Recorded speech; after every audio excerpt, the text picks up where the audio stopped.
வணக்கம் அன்பு நேயர்களே. இந்த அற்புதமான நேரலைக்கு வரக்கூடிய அனைத்து நல்ல உள்ளங்களுக்கும் வணக்கங்கள் மற்றும் வாழ்த்துக்கள்.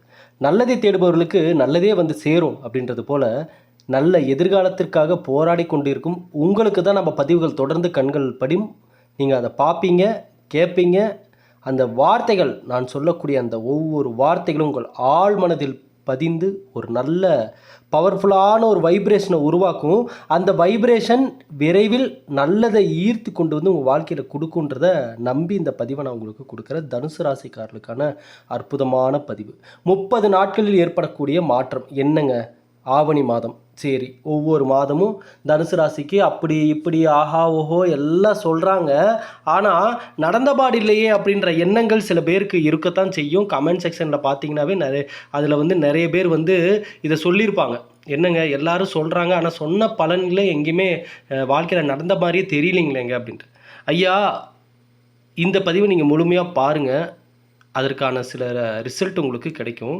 சரி, இப்போ தனுசு ராசிக்காரர்களுக்கு பார்க்கறதுக்கு முன்னாடி ஒரு விஷயத்தை நான் சீக்கிரமாக சொல்லி முடிச்சிடுறேன். மூலிகை சாம்பிராணி மனதார கொடுத்தோம், நல்லது வந்து சேரணுன்ற எண்ணத்தில் நல்ல அதிர்வலைகளை கொண்ட அந்த மூலிகைகள் கொண்டு காய வச்சு அரைச்சி பொடியாக்கி கொடுத்தோம். மனசார எல்லோரும் வாங்கிட்டீங்க. இப்போ கடைசியாக 5 நாள் மெசேஜ் பண்ணவங்க எல்லாருக்குமே இன்னும் ரிப்ளை மெசேஜ் வரலையேன்னு யாரும் வந்து மன வருத்தப்பட வேண்டாம். இந்த மழை நடுவில் 2-3 நாள் மழை வந்தனால நம்மளால் சாம்பிராணியை காய வைக்க முடியாமல் போயிடுச்சு. அதனால் உங்களுக்கு நான் அடுத்த ஒரு 3 டேஸ்க்குள்ளே உங்களுக்கு எல்லாத்துக்குமே நான் ரிப்ளை அனுப்பிடுவேன். சரிங்களா? கொஞ்சம் பொறுமையோடு இருங்க. பொறுத்தார் பூமி ஆழ்வார். சரிங்களா? சரி, தனுசு ராசிக்காரர்களுக்கான இந்த காலகட்டத்திற்கான பலன்கள் என்னன்றதை தெரிஞ்சுக்க போகிறோம். அதோடு சேர்த்து பிரபஞ்சத்தினுடைய ஈர்ப்பு விதியாக சில முக்கிய விஷயங்களையும் நம்ம பார்த்துட்ருக்கோம். இந்த பதிவில் குபேர தியானத்தை பற்றி பார்க்க போகிறோம். தனுசு ராசிக்காரர்களுக்கு இனி வாழ்க்கையில் தடைகளோ பொருளாதார ரீதியான தடுமாற்றமோ இருக்கவே கூடாது. இருந்ததுனால என்ன நடந்ததுன்றதையும் நீங்கள் பார்த்துருக்கீங்க கடந்த காலகட்டத்தில். சரிங்களா? இந்த காலகட்டம் தனுசு ராசிக்காரர்கள் பார்த்திங்கன்னா, தாய் வழி உறவு, தந்தை வழி உறவில் வாக்குவாதங்களை தவிர்க்கணும். முதல்ல வாக்குவாதங்கள் ஏற்படுங்க. சரிங்களா? உறவினர்கள் இடையே வாக்குவாதங்கள் ஏற்படும், சண்டைகள் ஏற்படுறதுக்கான வாய்ப்புகள் இருக்குது. ஆனால் அதை நீங்கள் அவாய்ட் பண்ணிடுங்க, இக்னோர் பண்ணிடுங்க, தவிர்த்துட்டு நவுந்துருங்க அந்த இடத்த விட்டு. சரிங்களா? எந்த அளவுக்கு வாக்குவாதங்கள் இந்த நேரத்தில் அதிகரிக்குதோ அந்த அளவுக்கு மன அழுத்தங்கள் அதிகரிக்கும். சரிங்களா? குடும்பத்தில் புதிய நல்ல ஒரு செய்திகள் தொலைதூரத்திலிருந்து வந்து சேரும். நண்பர்களுடைய வருகை இருக்கும், உறவினர்களுடைய வருகை இருக்கும். இதனால் திடீர் செலவுகளும் ஏற்படும். குரு பார்வை இருப்பதால் அடுத்தடுத்து நீங்கள் நினைத்த காரியங்கள் அனைத்தையும் செயல்முறைப்படுத்துவதற்கான வாய்ப்புகள் கிடைக்கும். எப்போவுமே இறைவனுடைய வழிபாடாகட்டும், கிரகநிலைகளுடைய மாற்றங்களாகட்டும் நமக்கு ஏற்படுத்தி கொடுப்பது வாய்ப்புகளை தான். அதை எந்தெந்த மனிதன் சரியாக பயன்படுத்திக்கிறான், எந்தெந்த மனிதன் அதை கவனிக்க மறந்துடுறான், அலட்சியப்படுத்திட்டு போயிடலாம், கடந்து போயிடுறான் அப்படின்றத பொறுத்து தான் அந்த மனிதன் நல்லதை அடைஞ்சானா கெட்டதை அடைஞ்சானா நல்லபடியாக வாழ்ந்தானா அப்படின்றது எல்லாமே அதை பொறுத்து தான் அமையும். அந்த வகையில் தனுசு ராசிக்காரர்களை பொறுத்தளவுக்கு வாய்ப்புகள் கண்களில் படக்கூடிய காலம். நல்லா தெளிவாக நோட் பண்ணி பாருங்கள். சரிங்களா? வாய்ப்புகள் கண்களில் தென்படக்கூடிய காலம். அதே போல் ஆரோக்கியத்தில் அக்கறை செலுத்த வேண்டிய நேரம். ஆமாம், குறிப்பாக செரிமான தொடர்பான பிரச்சனை, வயிறு தொடர்பான பிரச்சனை. தனுசு ராசிக்காரங்க இனிமேல் டைமுக்கு சாப்பிட்ருங்க, டைமுக்கு தூங்கிருங்க. அதிக நேரம் இரவு நேரங்களில் மொபைலை பார்க்காதீங்க. இது எல்லாமே பெரும்பாலும் மன அழுத்தத்தையும் மன உளைச்சலையும், உடலில் ஒரு முன்பு மாதிரியே உடம்பு செழிப்பாக இல்லாமல் ஒரு டல்லாக இருக்கிற மாதிரிலாம் ஒரு ஃபீல் ஏற்படும். அதனால் தயவு செஞ்சு தனுசு ராசிக்காரங்க நல்லா ரெஸ்ட் எடுத்து நல்லா சாப்பிடுங்க. 7ஆம் இடத்தில் இருந்த குரு சுக்கிரன் இருவரும் ராசியை பார்க்குறாங்க. 2, அதாவது உங்களுக்கு படிப்படியான நன்மைகளை கொடுப்பார்கள். ஏன்னா வலுத்து பார்க்குறார்கள். அப்போ படிப்படியான நன்மைகள் ஏற்படக்கூடிய காலமாக இருக்குது. இதுவரை இருந்த அதான் தனுசு ராசிக்காரர்களுக்கு நம்ம சில விஷயங்கள் சொல்லியிருப்போம் கடந்த சில பதிவுகளில். தடை, தனுசு ராசிக்காரர்கள் தடைகளை வாழ்க்கையில் அதிகம் ஃபேஸ் பண்ண நபர்கள். அந்த தடைகள் மூலமாக சில நேரங்களில் பக்குவம் அடைஞ்சிருப்பாங்க, வாழ்க்கை அனுபவத்தை பெற்றிருப்பார்கள். அது அவர்களை சிறப்பாக வழிநடத்தும். இப்போ வரக்கூடிய காலகட்டம் கண்களில் நல்லது தென்படக்கூடிய காலகட்டம். இப்போ ஒன்றும் இல்லை, அதனுடைய ரிசல்ட்டு தான் இந்த பதிவு கூட. இப்போ நீங்கள் பார்த்துட்ருக்கீங்கள, ஏன் உங்கள் கண்களில் இந்த பதிவு பட வேண்டும்? இதை ஏன் நீங்கள் கேட்க வேண்டும்? வாழ்க்கையில் எது நடந்தாலும் அதற்கு ஒரு காரணங்கள் இருக்கும். அப்போ இந்த பதிவு உங்கள் கண்களில் பட்டுறதுக்கான காரணமும் இருக்குது. என்னென்னா, பிரபஞ்சத்தின் ஈர்ப்பு விதியோட நல்லதே ஈர்க்கக்கூடிய மனிதனாக நீங்கள் மாறிட்டுருக்கீங்க. இது நல்லது தான். அப்படி மாறுறது நல்லது தான். நல்லது உங்களை தேடி வரணும். ஏன்னா இந்த காலத்தில் நல்லது தேடி போனால் பயமாக இருக்குது. ஏன்னா எது நல்லது எது கெட்டதுன்னே தெரியலையே. ஏமாறுறதுக்கு நிறைய வாய்ப்புகள் இருக்குது. ஆனால் உண்மையான நல்லது எதுவோ அது உங்களை தேடி வர வேண்டும். அந்த அளவுக்கு ஈர்ப்பு தன்மை உங்களிடம் இருக்க வேண்டும்.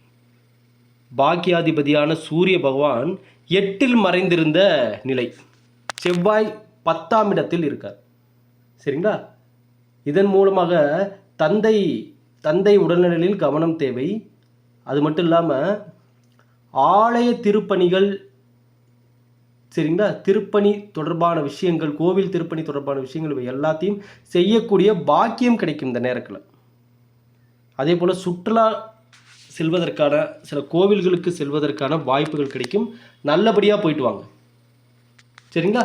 குலதெய்வ வழிபாடு ரொம்ப முக்கியம் தனுசு ராசிக்காரர்களுக்கு. குடும்பத்தில் திருமணமானவர்கள் தனுசு ராசிக்காரங்க தங்கள் வாழ்க்கை துணையுடன் வாக்குவாதத்தை தவிர்த்து இணக்கமாக செல்ல வேண்டிய நேரம்.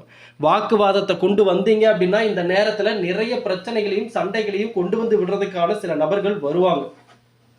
தனுசு ராசிக்கார நண்பர்களே, அதில் நீங்கள் ரொம்ப கவனமாக இருக்கணும். கணவன் மனைவி சண்டைன்னா முடிஞ்ச அளவுக்கு நீங்களே பேசி சரி பண்ணி விட்டு கொடுத்து அனுசரித்து போங்க. சரிங்களா? வயிறு, கழுத்து, முதுகுத்தண்டு இது தொடர்பாக சில மருத்துவ செலவுகள் வர்றதுக்கான வாய்ப்புகள் இருக்குது. மயக்கம், அப்பப்போ அப்படியே உடம்புல ஸ்ட்ரென்த் இல்லாத மாதிரி ஒரு மயக்கம் ஏற்படுற மாதிரி சில சூழ்நிலைகள் உருவாகும். அதனால தான் சொன்னேன் ஆரம்பத்திலேயே ஆரோக்கியத்தில் கவனம் தேவை. சத்தான உணவுகளாக எடுத்துக்கோங்க. நல்ல நிம்மதியான ஒரு ஓய்வு நேரத்தை ஒதுக்குங்க. 8 மணி நேரம் ஓய்வு ரொம்ப முக்கியம். அதே போல் ஞாயிற்றுக்கிழமைகளில் நீங்கள் பசுமாட்டிற்கு வெல்லம் கலந்து, சரிங்களா, வெல்லமும் கொடுக்கலாம். கீரை, அகத்திக்கீரை கொடுப்பது நல்ல மாற்றத்தை தரும். தடைகள் அனைத்தையும் தவிடு பொடியாக்கும். சரிங்களா? அதே போல் பைரவர் வழிபாடு நிம்மதியையும் தைரியத்தையும் ஏற்படுத்தி கொடுக்கக்கூடிய காலமாக இருக்கிறது.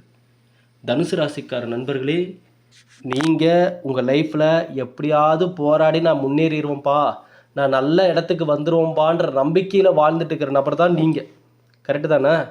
உங்கள் ஆள் மனசில் அந்த நம்பிக்கை இருக்குல்ல, அந்த நம்பிக்கை தானே உங்களுக்கு இவ்வளோ தூரம் கூட்டிகிட்டு வந்திருக்கு. யார் உங்களுக்கு கை கொடுத்து தூக்கி விட்டா, யார் உங்களுக்கு தேவைப்படக்கூடிய நேரங்களில் உங்களுக்கு சில முடிவுகளை எடுக்கக்கூடிய நேரத்தில் யார் கை கொடுக்குறா? அந்தளவுக்கு யாரும் இல்லை. சரிங்களா?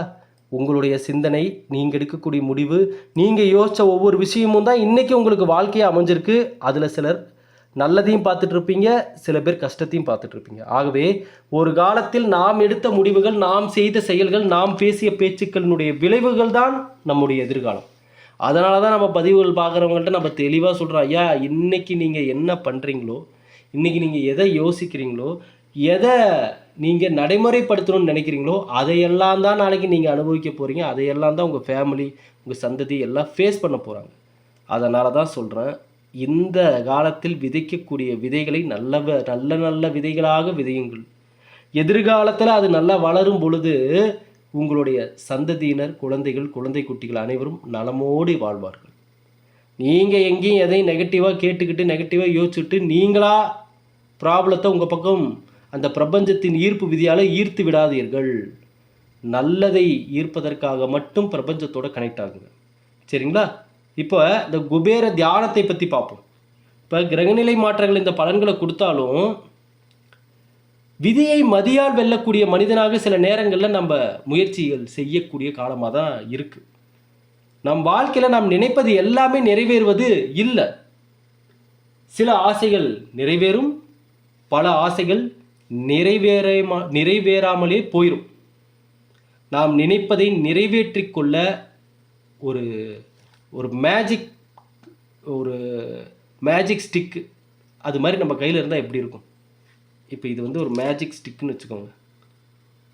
இதை வச்சு கையில் வச்சுக்கிட்டு நான் என்ன நினைக்கிறேனோ அது நடந்தால் எப்படி இருக்கும் அப்படி நம்ம நினச்சி பார்த்துருப்போம் சின்ன வயசுலலாம். சரிங்களா? ஹெரால்டு ஷெர்மன் என்னும் அறிஞர் மகிழ்ச்சியின் சாவி உங்களிடமே, யுவர் கீ டு ஹாப்பினஸ் என்னும் நூலில் என்ற புத்தகத்தில் அந்த மந்திரக்கோள் நம் மனதிடமே உள்ளது என்று கூறியுள்ளார். எவ்வளோ அழகாக சொல்லியிருக்காரு பாருங்க. யுவர் கீ டு ஹாப்பினஸ், உங்கள் மகிழ்ச்சியின் சாவி உங்களிடமே உள்ளது. இதுதான் 1000% உண்மையான வார்த்தை. மனித மூளையின் செயல்பாட்டை விஞ்ஞானிகள் ஆராய்ந்து கூறியிருக்காங்க. நம் மூளையிலிருந்து தொடர்ந்து எழக்கூடிய அந்த மெல்லிய மின் வீச்சுக்கள், அதாவது அந்த அதிர்வலைகள் தான். அந்த அதிர்வலைகள் நாம் எதை அதிகமாக சிந்திக்கிறோமோ அதை நம்மிடம் ஈர்த்து கொண்டு வந்து கொடுக்குது.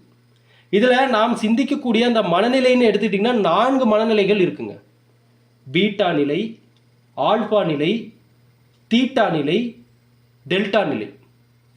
பாருங்க, 4 விதமான முறைகள் இருக்கு. நம்ம சிந்திக்கக்கூடிய அந்த தருணங்கள் என்னங்க தருணங்கள்?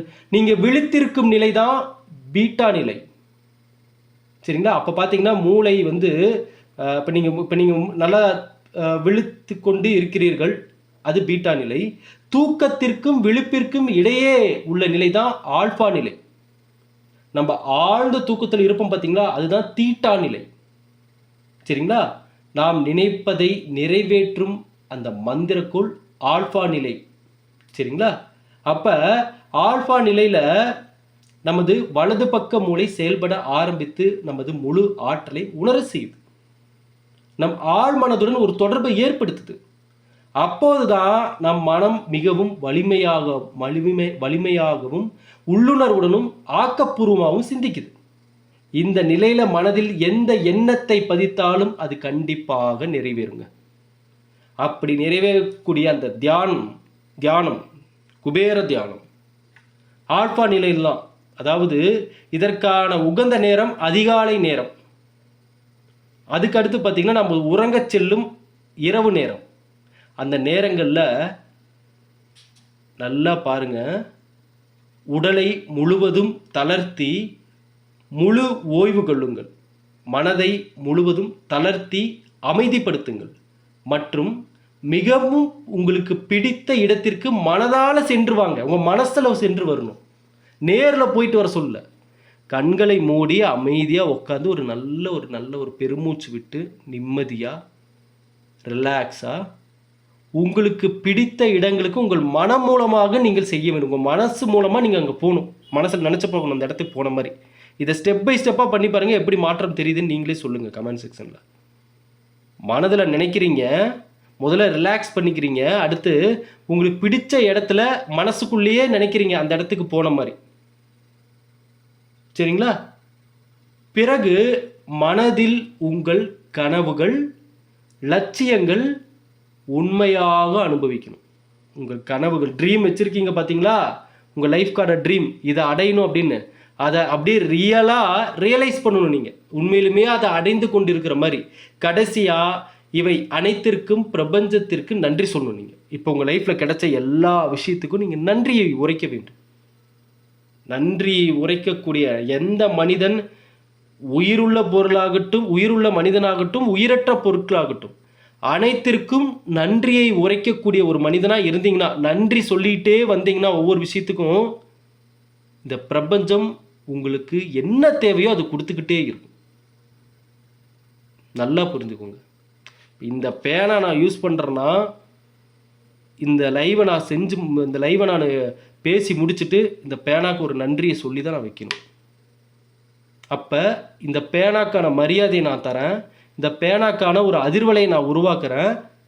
அப்போது இந்த பேனா என்னுடனே இருக்கும். என் தேவைக்கு இதில் இருக்கிற இங்கு தீர்ற வரைக்கும் அது எங்கேயும் தொலைஞ்சு போகாமல் என்னுடைய ஈர்ப்பு விதியால், ஈர்ப்பு சக்தியால் இது என் கூடயே இருக்கும். இதுதான் வாழ்க்கையில் நம்ம ஃபாலோ பண்ண வேண்டிய ரொம்ப பவர்ஃபுல்லான வழிமுறைகளில் இதுவும் ஒன்று. இப்போ இனிமேல் தனுசு ராசிக்காரங்க இந்த வீடியோ பார்க்குறவங்க என்ன பண்ணுறீங்கன்னா, நன்றி சொல்ல பழகிக்கோங்க. உங்களுக்கு பிடிக்காத நபர், உங்களுடைய விரோதி, ஜென்ம விரோதியே உங்கள் லைஃப்பில் திடீர்னு ஒரு சின்ன நல்லதை பண்ணால் கூட முகம் சுளிக்காமல் மனதார நன்றி சொல்லி பாருங்க. இந்த நன்றி என்ற ஒரு வார்த்தை பிரபஞ்சத்திற்கு எப்படி வந்து சேரும்னா, மீண்டும் மீண்டும் அந்த நல்லதை கொண்டு வந்து உங்கள் லைஃப்குள்ளே கொடுத்துக்கிட்டே இருக்கும். அந்த நல்லதை பெறக்கூடிய மனிதராக மாறுங்கள். சரிங்களா? இந்த பயிற்சியை முடிக்கும் போது நீங்கள் தொடர்ந்து பண்ணும்போதே அந்த குபேர நிலையை நீங்கள் அடைஞ்சிருவீங்க. இந்த குபேர நிலையில் உங்கள் மனம் மகிழ்ச்சியாக இருக்கும், நிம்மதியாக இருக்கும், உடலும் உள்ளமும் பூரண அமைதியுடன் இருக்கும்.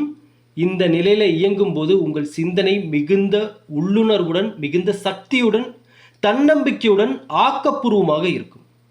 இந்த நிலையில் இயங்குவதால் உங்கள் உடலும் மனமும் புத்துணர்ச்சி பெறும். இந்த நிலையில் மனதில் எதை பற்றி நீங்கள் எதை பதிய வச்சாலும் நிச்சயமாக அது உங்கள் வாழ்க்கையில் நடந்தே தீரும். அப்போது நல்லதை ஈர்க்கக்கூடிய மனிதர்கள் இனி நல்ல நல்ல விஷயங்களாக உங்கள் வாழ்க்கையில் உங்கள் மனதில் விதைங்க. அது முளைக்கும், நல்லதை நீங்கள் அறுவடை பண்ணுவீங்க. அதனால தான் நான் சொன்னேன் இந்த பதிவை முழுமையாக பாருங்கள். இப்போ புரியுதுங்களா? இந்த பதிவு ஏன் உங்கள் கண்ணில் பட்டுச்சுன்னு? ஏன்னா உங்களுக்கே தெரியாமல் உங்களுக்குள்ளே அந்த நல்லதை ஈர்க்கக்கூடிய தன்மை இருக்குது, அந்த வைப்ரேஷன் இருக்குது. அதனால தான் இதெல்லாம் நீங்கள் கேட்டிருக்கீங்க, உங்கள் காதுக்கு வந்திருக்கு, உங்கள் கண்களில் தென்பட்டிருக்கு. ஆகவே பதிவை பார்த்து கொண்டிருக்கும் அன்பு உள்ளங்களுக்கு ஒரு விஷயத்த சொல்லிடுறேன். கடவுள் உங்களுக்கு நல்லதை கண்டிப்பாக கொடுப்பாரு. ஏதோ ஒரு மனிதன் மூலமாக சரியான நேரத்துக்கு கரெக்டான சில விஷயங்கள் உங்கள் காதுக்கு வந்து சேரும். அது உங்கள் வாழ்க்கையில் மிகப்பெரிய மாற்றத்தை உருவாக்கும். ஆகவே இந்த பதிவு உங்கள் நண்பர்கள் உறவினர்கள் எல்லோருக்கும் ஷேர் பண்ணுங்கள். எப்போதும் நம்ம சேனலோட இணைந்திருங்க.